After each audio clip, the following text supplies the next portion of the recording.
আসসালামু আলাইকুম everyone, I hope সবাই অনেক ভালো আছেন। আজকে নিয়ে আসলাম গত দিনের একটি ব্লগ।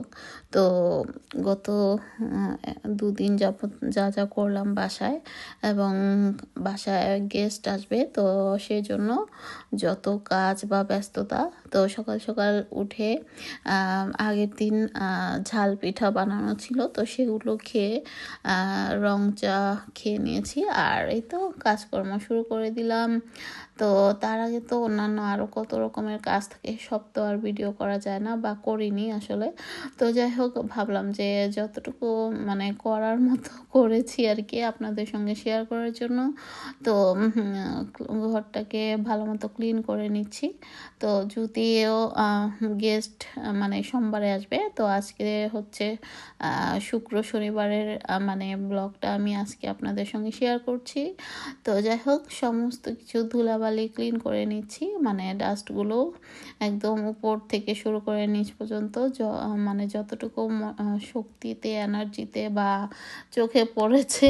আবার অনেক কিছু দেখা গেছে এর মধ্যেও বাদ পড়ে যায়, অনেক সময় পরে দেখা যায় এই আর কি। তো যাই হোক, তো একটা বেডশিটের উঠিয়ে তো ভাবলাম যে ওইটা মানে ডুবে সেট কিনতে হবে একটা। তো ডুবে সেটটা কিনেও নিয়ে আসলাম। তো প্রথমে আজদায় গেলাম মানে বাসার জন্য, বা গেস্ট আসবে তাই আগে থেকে কিছু কেনাকাটা করে নিলাম। তো এই তো অনেক কিছু কিনেছি।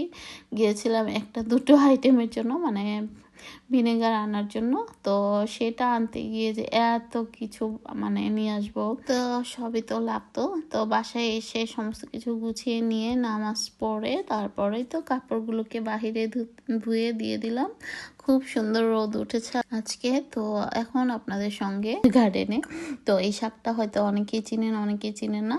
তো এই প্রথম মানে আমাদের গার্ডেনে এতগুলো একসাথে শাক হয়েছে, আর এই শাকটার নাম হলো বথুয়া শাক। তবে আমার হাজবেন্ড এই শাকটা দেখতেই পারে না, বলে কি আমি নাকি ঘাস ঘুষ খাই। তো আচ্ছা, যাই হোক, আপনারা কি বলেন, এটা কি ঘাস ঘুষ হলে মানায়? এটা তো সত্যি খুব একটা ভালো শাক, অনেকেই খায়। তো আমার এখানে যেহেতু হয়েছে, তো আমি কেন ফেলে দেবো, আমারও কষ্ট হয় এত সুন্দর শাকগুলো ফেলতে। তো আমি ভাবলাম যে, আর আমার শাশুড়িও বলেছে এটা না খেলে ওনাকে দিয়ে দিতে। তো আমি ভাবলাম যেহেতু দিলে রান্না করেই দিই, আমিও খেলাম আর আমার শাশুড়িকেও কিছু দিব। তো এই তো শাকগুলোকে খুব ভালো মতো ধুয়ে এভাবে কুচি কুচি করে কেটে নিয়েছিলাম। আর প্রথমে তো দেখতেই পেলেন কড়াইতে বেশ পরিমাণে তেল দিয়ে অনেকগুলো পেঁয়াজ কুচি, রসুন কুচি দিয়ে সামান্য একটু লবণ এবং হলুদ গুঁড়ো অ্যাড করেছি।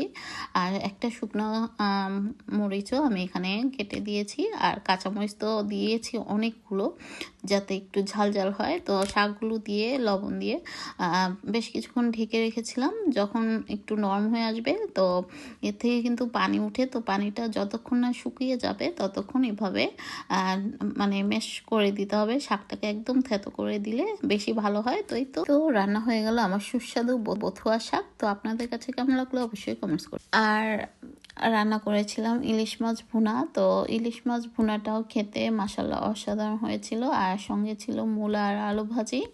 তো আমি মূলা এবং আলু ভাজিটাকে গোল গোল চাক করে নিয়েছি। তো আর এই যে ডুবে কভারটা আজকে কিনে নিয়ে আসছি বিএনএম থেকে।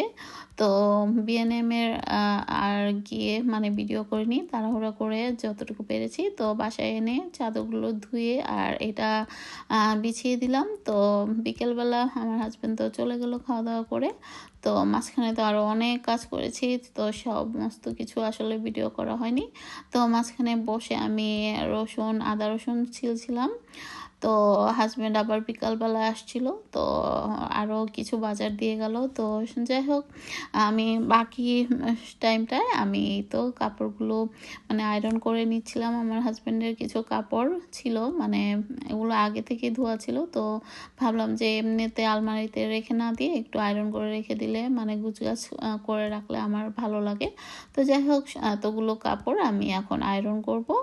তো ভাবলাম আপনাদের সঙ্গে শেয়ার করি। তো আয়রন করা হয়ে গেল, এখন ড্রয়ারে সমস্ত কিছু জায়গা মতো রেখে দেব।